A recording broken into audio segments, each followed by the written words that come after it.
Hey, what's the story? Yours truly, Philbo here, and welcome back to the Philbo Show. Thanks a million for clicking on the video today. You have come to another episode of Philbo's Favourites, where I talk about some of my favourite films of all time in detail and see if I can tickle your interest ever so slightly too. Check it out for the first time, or rewatch it if it's something you've seen years ago, loved, and haven't given another go. Just that kind of thing. Just sharing my love of movies, sharing some of my favourites, and hopefully they either match your favourites, or you can tell me some of your favourite movies, or you could check this out and come back to me and go, man, Philbo, I checked out this, man, and it's incredible. Where's this movie been all my life? That's the goal here, people, at the Philbo Show. So make yourself comfortable and get ready for Philbo's review of Menace to Society from 1993. Menace II Society is a 1993 Hood film written and directed by the Hughes brothers. We have Alan and Albert Hughes here in their directorial debut, Menace II Society. This film was a passion project for the brothers. They had done extreme research, speaking directly with gangs themselves, getting the insight, getting the detail of the daily struggles. In this particular film, it focuses mostly on the Watts and Crenshaw area of Los Angeles and the gangs within. We see the film through the eyes of Caine, which is played brilliantly by Tyrone Turner, who's an 18-year-old young man who has just graduated high school. Against all odds, he has got the intelligence, but he's just focusing his energies in the wrong places and focusing his energy with the wrong people, in the wrong areas, in the wrong gangs, doing the wrong things. So the film opens at a liquor store ran by a Korean American man and wife. And the minute the characters of Caine and O-Dog is played by the amazing Larenz Tate in his film debut, and he's a little bit younger than Caine's character. I think he's only maybe 17, maybe 16 even. But they make their way into the liquor store to get themselves a couple of beers, and they are greeted with hostility almost immediately by the Korean couple. They want them to hurry up and leave. They're pretending to dust the shelves around them, thinking that they're going to steal something, which makes the first absolute, blatant, and powerful point of the film. They're immediately thought to be thugs, thieves, lowlives, degenerates, because of the colour of their skin, which is inherently wrong. So the film gets straight in from this perspective of an O-Dog's character gets immediately pissed off with the fact that they have pigeonholed them immediately as people who are going to steal, who are going to rob, who are going to cause trouble. But they hold their frustrations, pay for the beer, and then a couple of light comments back at them. But the disdain from the Korean man and wife is palpable in this scene, and it does cause an immense tension at the start of the movie. And what the Hughes brothers wanted to do in this opening, they wanted to make it apparent that us, the audience, knows that how things can switch on a dime in the hood. How it's so unpredictably violent, and how intense a situation can get just at the drop of a hat. They said if there's anything, you never know what is going to happen. Now, in this scene, I don't want you to see, I don't want to spoil the movie and tell you everything beat for beat, noise for noise, because that's no good for anybody, right? But the Korean gentleman says something to O-Dog's character as he's leaving the shop, and one of those, oh Jesus fucking Christ, why did I say that moments. But he does, and there is a retaliation, an extremely violent and powerful retaliation from O-Dog in this scene, and it's disturbing. The violence isn't actually gratuitous. It's more what you see off camera than actual physical blood and gore, which I think makes it even more real and more frightening that you only see an aftermath. You don't actually see what happens. But the point the narration made, which is the narration is done by Caine's character during the film, is that you never know what's going to happen in the hood. One minute you could be buying a beer, and the next minute you're an accessory to murder and armed robbery. And then we have the start of our film. So you're absolutely punched directly in the stomach in the first opening scene of this film. The way it's shot, it's so realistic, it's scary, it's frightening, and the fact that this type of thing, I mean, even the idea of having the Korean married couple is a nod and a kind of reference to a real life situation where a Korean couple ended up shooting a black girl, I believe, allegedly in America. I can't remember the girl's name. I do apologize, but it's based on a real situation where the Korean American couple or husband and wife, whatever it was in real life. Again, I'm only paraphrasing. These aren't facts, but it's based around that. So the fact that you're brought into that world where they're automatically discriminated against, but the retaliation is powerful, it's extreme, it's unforgiving, and it's, by all intents and purposes, absolutely terrifying that is the reality that a shop owner is living in. But would it makes the question, would this have happened if they had treated them with some respect and not like fucking racially profiled them and automatically thought they were no good without speaking to them or knowing them? That's for you to decide, and that's the question the Hughes brothers put to you within the first 8 or 9 minutes of this film. It is extremely powerful stuff, and this is only the first scene. So the film is set in early 1990s Watts, an area of Los Angeles, and the story is told through the eyes of Caine, a high school grad who's just finished high school, but is also a dope dealer. And you see flashbacks of his parents. A very special quick appearance is by Tat. Samuel L. Jackson plays Caine's father very briefly in the film, about 6 or 7 minute scene. And his parents are junkies, criminals, and murderers. And he has to grow up in these surroundings, and all he learns is shit. All he's learned how to shoot a gun from his so-called uncle who looks after him, who's the right-hand man of his father at the time, Tat, played by Sam Jackson. He's given a shot of whiskey when he's like 5-6 years old out on the in his back garden. He's it's all the things you don't want a young person to learn growing up. So you get a quick look into his background to see that unfortunately he wasn't given much of it, but it's not completely putting everything on his parents for the way he carries on and the way he behaves. The Hughes brothers want us to, I don't know whether they want you to like Caine, they want you to root for Caine, or they want you to hate Caine, because it's not a sob story. It's not a good guy turns a bad guy turns good. This character of Caine is very layered. You have complete ups and downs. I'm not sure I liked him for most of the film, if any of it. And as he describes O-Dog, he's young, black, and doesn't give a fuck. O-Dog is America's nightmare, an absolute lunatic, bat shit crazy. So we're introduced to these guys, and he's just finished school, and Caine lives with his grandparents because his dad was killed in a drug deal when he was 10, and his mother OD'd shortly after.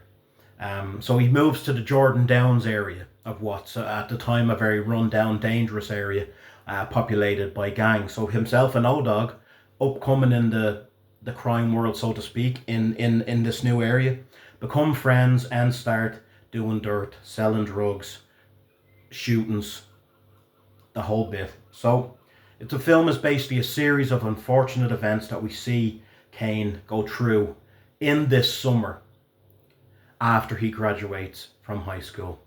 The performance of the two guys, O-Dog and Caine, we're also introduced to a character called Stacy, and we're introduced to Jada Pinkett, who was in her film debut as well. She does amazing in this film, probably the best performance I have ever seen Jada Pinkett turn in.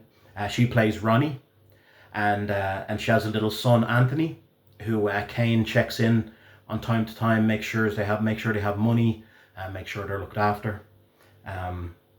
But and also, I won't tell you what it is, but the tape, like he has rushes in jail, he's involved in shootings, and this tape, the tape. I won't tell you what the tape is, but the tape makes a massive impact on the story and on the film.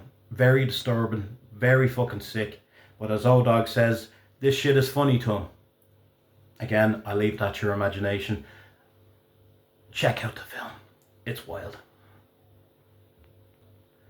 And the way it's written and the language now is very intense. Nearly every second word is MF, or them using the N word amongst themselves to each other. I mean, it is constant and it is intense, and it is just a slight.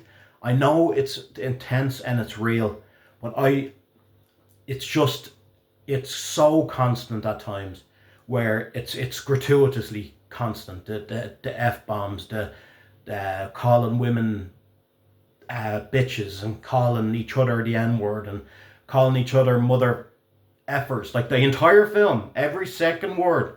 And we do have a great performance here from we have it's called MC8, and he plays AWACS in the film. So it's an actual rapper from Compton's Most Wanted. Compton's Most Wanted was a 4-piece back in the early 90s, gangster rap.